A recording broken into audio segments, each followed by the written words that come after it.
5 people you must avoid in old age. The energy vampire, protect your vitality like your life depends on it. There comes a moment in life when you realize that energy, pure, unfiltered life force, is your most valuable asset. In youth, you burn it like there's an endless supply, but in your later years, every ounce of it becomes sacred. And yet there are people, yes, even people you love, who leech it from you day after day under the disguise of familiarity, duty, or emotional attachment.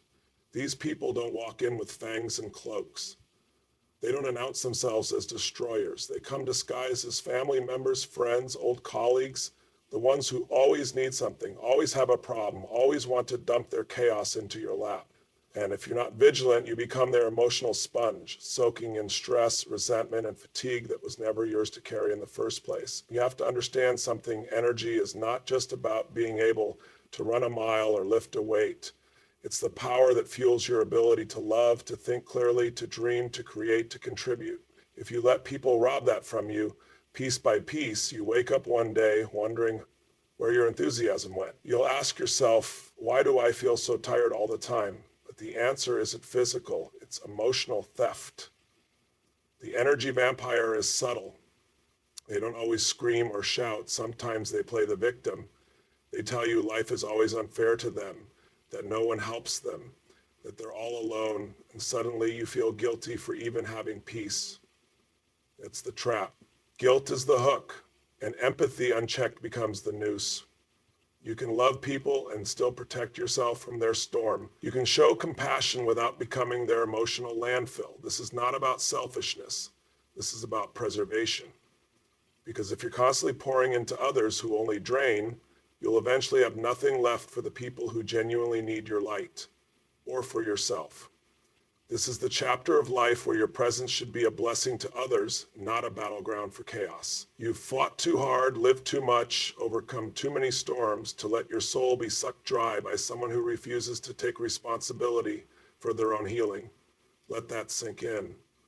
You are not their therapist. You are not their lifeline. You are not their emotional ATM.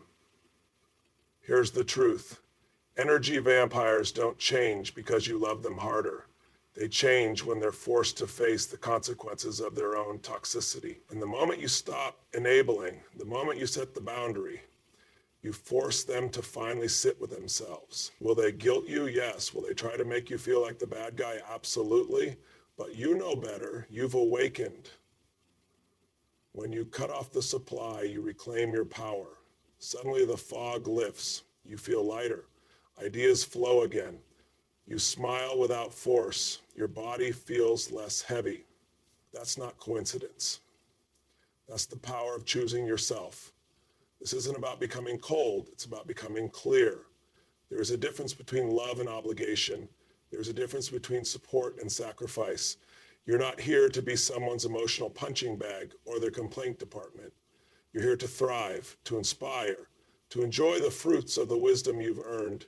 And that's impossible when someone is constantly siphoning your life force. You've got to be honest, radically honest, about who leaves you drained after every conversation. Take note, your body never lies.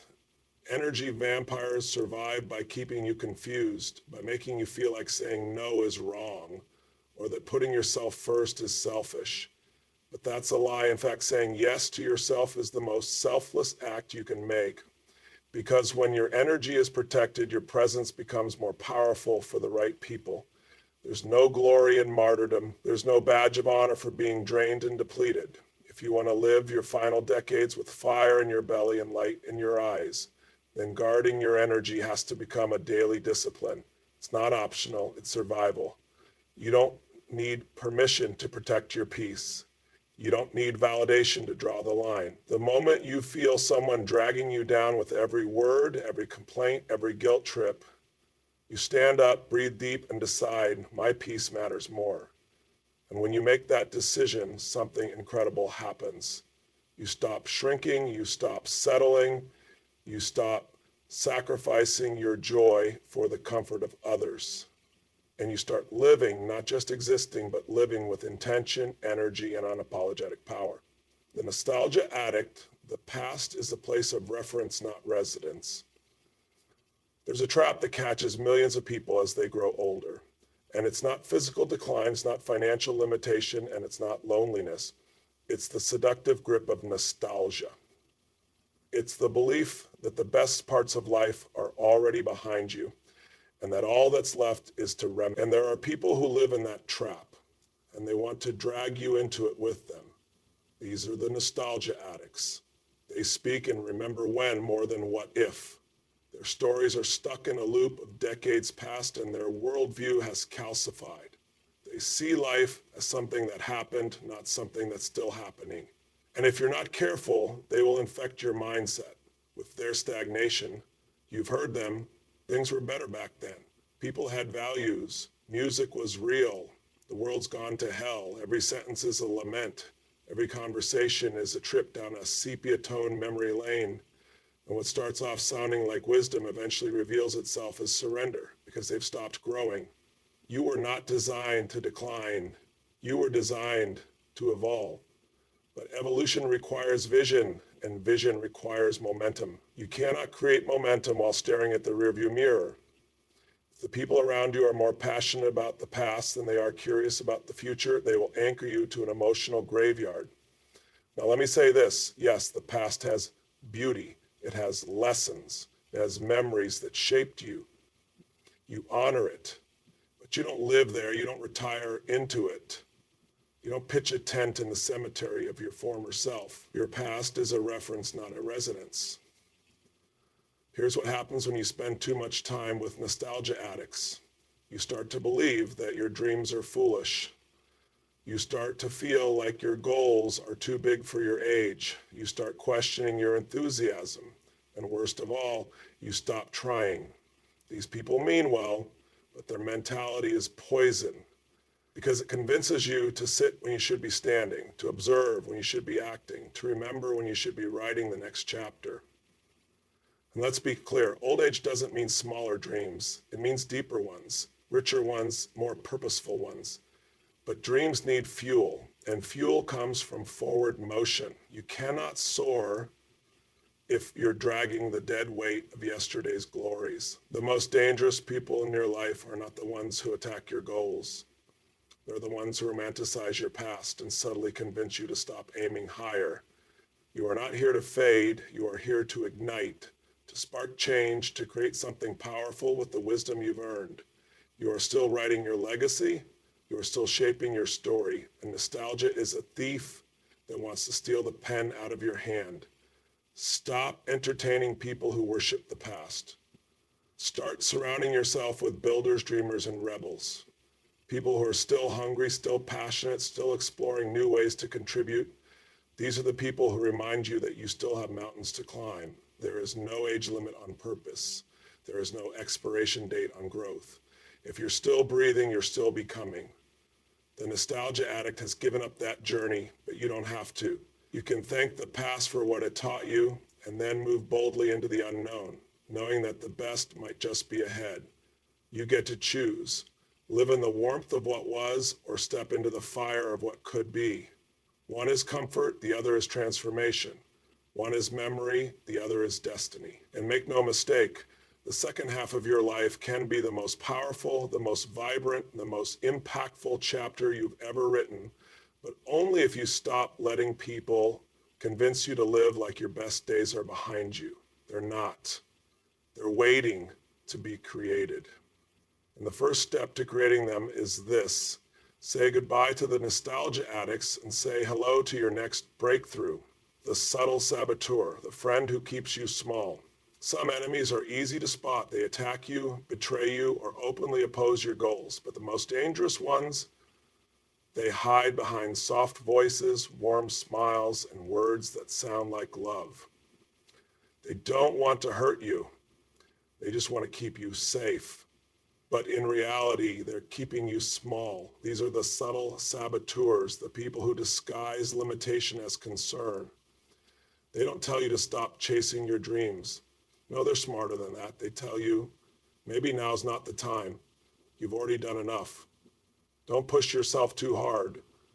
And if you're not grounded in your vision, if you haven't made a decision to rise no matter what, you'll start believing them. That's how sabotage works. It doesn't scream, it whispers. The subtle saboteur is often someone who cares about you. It might be your best friend, your sibling, your adult child. And that's what makes it so toxic. You start confusing their love with wisdom. But love without vision becomes control, and comfort disguised as advice becomes a prison. They are not trying to hurt you. Why? Because your growth exposes their stagnation. Your courage reminds them of what they're not doing. Your ambition makes them feel lazy, and rather than rise with you, they want to pull you back down to their level, where it's safe, familiar, and nothing ever changes. These people will say they're proud of you until you start thinking too big. Then suddenly they get nervous. They worry you'll fail, or worse, they worry you'll succeed and outgrow them. And the moment your next level threatens their comfort zone, they'll start trying to talk you out of it with phrases like, be realistic. Aren't you too old for that? Or why can't you just be happy with what you have? But what they don't understand is that happiness without growth is just stagnation in disguise. You were born to grow, to stretch, to evolve. And when someone tries to clip your wings in the name of protection, they are not helping you, they are caging you. You didn't survive everything you survived to stop now. You didn't live through heartbreak, disappointment, and loss just to settle into mediocrity. Here's what you need to know. You don't owe anyone an apology for wanting more. You don't need anyone's permission to chase your next chapter. And you're not selfish for wanting to rise. In fact, you owe it to yourself to stop living according to the fears of others. Because the moment you shrink to make someone else feel comfortable, you've abandoned your purpose. You will meet resistance. You will be told to slow down. You will be warned against risk. But that's when you remember you didn't come this far to plateau. You came to finish strong. The subtle saboteur may sound kind, but their advice is laced with fear, and fear has no place in your destiny. If you want to live fully in your later years, you must become fiercely protective of your mindset. Stop tolerating voices that make you question your worth. Stop entertaining people who constantly advise caution when your soul is screaming for boldness. You don't need a babysitter, you need a battlefield partner. The right people in your life will not ask you to shrink. They will challenge you to expand. They will see your potential, not your age. They will remind you that as long as your heart beats, your journey is still unfolding. And if the people around you can't handle that, let them go. Let them watch your evolution from the sidelines while you step into your power. There is nothing noble about staying small to protect someone else's ego. That's not humility, that's self-betrayal. And you've done that enough. This is the season of reclaiming your strength, of standing tall, of refusing to let anyone, no matter how close, talk you out of becoming who you were always meant to be. And when you finally silence the subtle saboteurs, a new sound emerges, the voice of your true self, the one that says, I'm not done yet, I'm just getting started. That voice is your truth. That voice is your revolution. And that voice is the only one that deserves your loyalty from this point forward. The martyr, manipulator, guilt is their weapon of control. There is a special kind of prison, and it doesn't have bars or guards. It's built out of guilt. It's forged from years of obligation, shame, emotional debt. And the people who build it, they wear halos. They play the role of the victim. They cry about all they've done for you, all they've sacrificed. These are the martyr manipulators. And if you don't break free, they will keep you shackled in servitude until your final breath. You know this person. Maybe it's a parent, maybe it's a sibling, maybe it's someone you've known your whole life. And they'll remind you of that constantly. After all I've done for you, I guess you don't care about me anymore. I never ask for much. But every one of those words is a hook designed to drag you back into their emotional dungeon. They don't yell, they whimper. They don't threaten, they sigh. And that sigh cuts deeper than a scream. Why? Because it activates your guilt. They've studied you. They know your heart. They know you don't want to hurt them. And they use that empathy like a weapon. You have to understand. This is not love. This is control dressed up in emotional language. And the longer you let guilt dictate your actions, the further you drift from your truth. You start doing things not out of desire, not out of alignment, but out of obligation. And that right there is how resentment begins. You tell yourself you're being kind, that you're keeping the peace. But let's be honest, you're betraying yourself. You're attending events you don't want to attend, giving time you don't have, listening to endless stories of woe that leave you emotionally bankrupt. And for what? A pat on the back, a crumb of approval, a temporary ceasefire in their guilt war? That's not peace. That's submission, and it costs you everything. Your energy, your clarity, your sense of freedom. You start resenting the very people you're trying to help, and then you feel more guilt for feeling that way. It's a vicious cycle, one they've mastered, and one you have the power to break. You are not a debt to be collected. You are not a lifelong emotional employee hired to serve someone else's drama. You are a human being with purpose, with vision, with needs. And the moment someone starts demanding your time or attention with guilt instead of gratitude, you must draw the line. Yes, they might cry. Yes, they might accuse you of being selfish. Yes, they might rally others against you. But hear this, setting boundaries with manipulators will always look like betrayal to those who benefited from your lack of them. That doesn't make you wrong, that makes you free. Let go of the belief that you must keep sacrificing yourself to prove your love. Real love doesn't demand martyrdom. Real love respects boundaries. Real love doesn't weaponize history to secure obedience. If someone can only feel connected to you when you're bleeding for them, that's not connection, that's emotional parasitism. You didn't come this far to become a caretaker of someone else's brokenness. You've earned your right to peace. You've earned your right to say no without explaining. You've earned your right to live your truth without carrying someone else's emotional baggage. So stop apologizing for putting yourself first. Stop explaining why you're not available 24/7. Stop answering guilt with compliance. Start responding with clarity, with strength, with unapologetic truth. You are not cold, you are clear, you are not distant, you are done being manipulated, and when you finally sever the invisible chains of guilt, you'll feel something powerful, space. Space to breathe, space to dream, space to rediscover your own voice, unfiltered, unafraid, unchained. That space, that's your life, finally returning to you. So don't give it away to someone who only shows up when they need something. Don't waste it proving your worth to someone who never doubted it, just wanted to control it. This is your time, your life, your rules, and guilt is no longer your guide, the chaos magnet. Drama isn't entertainment, it's poison. As we age, one thing becomes crystal clear. Life is too precious to waste on chaos. You've lived through storms, heartbreaks, and trials that have tested your spirit, and now you crave peace like the air you breathe. Yet there are people who thrive on drama, and they'll pull you into their tempest without a second thought. These are the chaos magnets, the ones who make every conversation a crisis and every visit a battleground of emotions. You know the type. They call you with the latest disaster, the newest scandal, or the ongoing feud. It's as if they're the stars of a soap opera and you're stuck as the unwilling audience. Every phone call is a roller coaster ride of tension, and every encounter leaves you emotionally exhausted.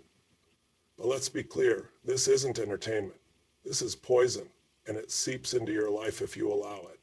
What happens when you let chaos reign? You start to normalize the drama. You begin to accept anxiety as a constant companion. You spend your days dreading the next catastrophe instead of cherishing the moments of calm. Your mental bandwidth gets consumed by problems that aren't even yours, and before you know it, your own dreams and aspirations start fading into the background. You must recognize that chaos is a choice. Those who create it choose to live in that whirlwind.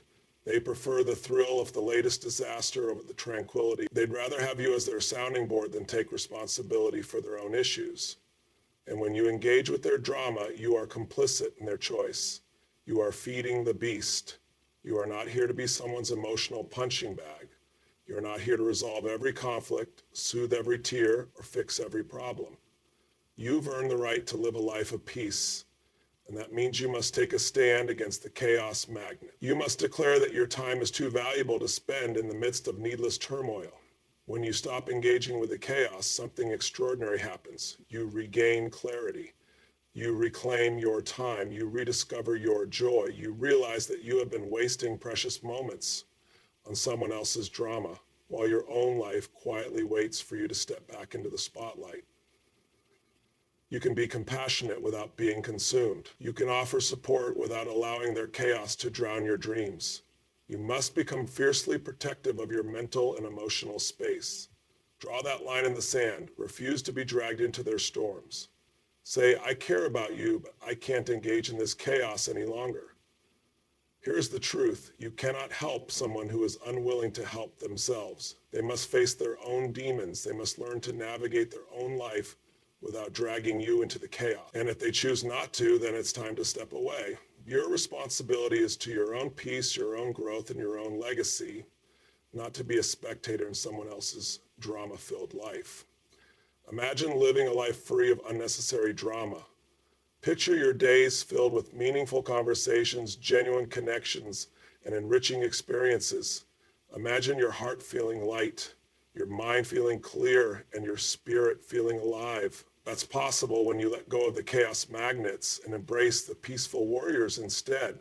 Surround yourself with those who uplift you. Seek out people who inspire you to grow.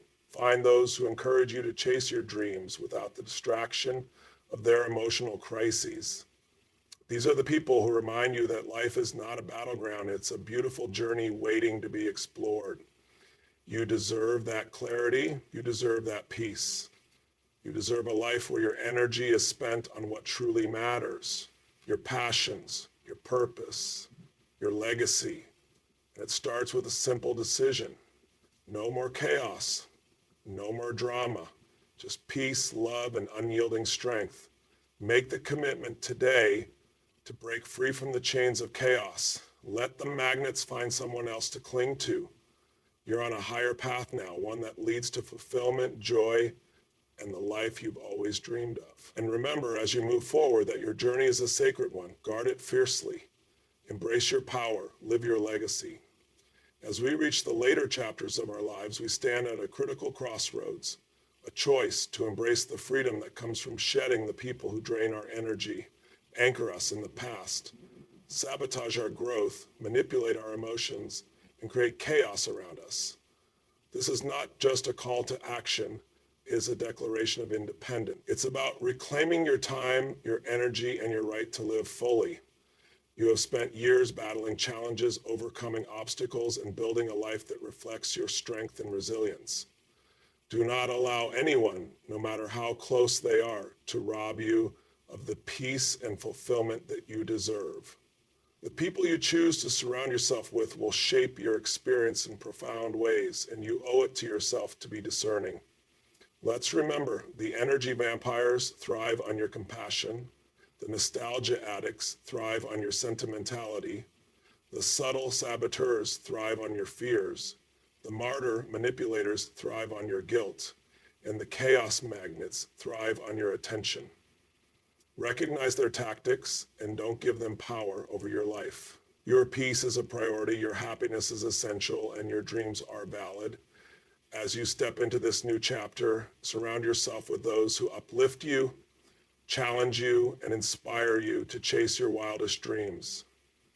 Seek out relationships that spark joy and growth. Choose companions who recognize the fire within you and encourage you to stoke it until it becomes a blazing beacon of purpose.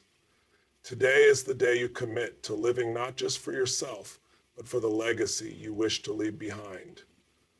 Imagine a life where you wake up every morning excited about what lies ahead, where your heart is full of passion and your mind is clear of doubt. That is the life you are capable of creating when you refuse to be tethered to those who do not serve your highest good. Embrace the power of your choices. You have the authority to decide who walks alongside you on this journey. Let go of the relationships that weigh you down and open yourself to new connections that fuel your spirit. Remember, you are not defined by your past or the expectations of others. You are defined by your courage to forge your own path. So I challenge you, As you navigate the beautiful landscape of your golden years, ask yourself, who serves my growth? Who supports my dreams? Who enhances my joy? And who must I let go of to truly soar? You are the author of your story. Write it with boldness. Fill it with adventure, passion, and the unwavering belief that your best days are still ahead. Stand tall, speak your truth, and let your light shine brightly. The world is waiting for your unique gifts. Let this be your time to rise, to reclaim your power, and to live your legacy to the fullest. The stage is yours. Make it magnificent.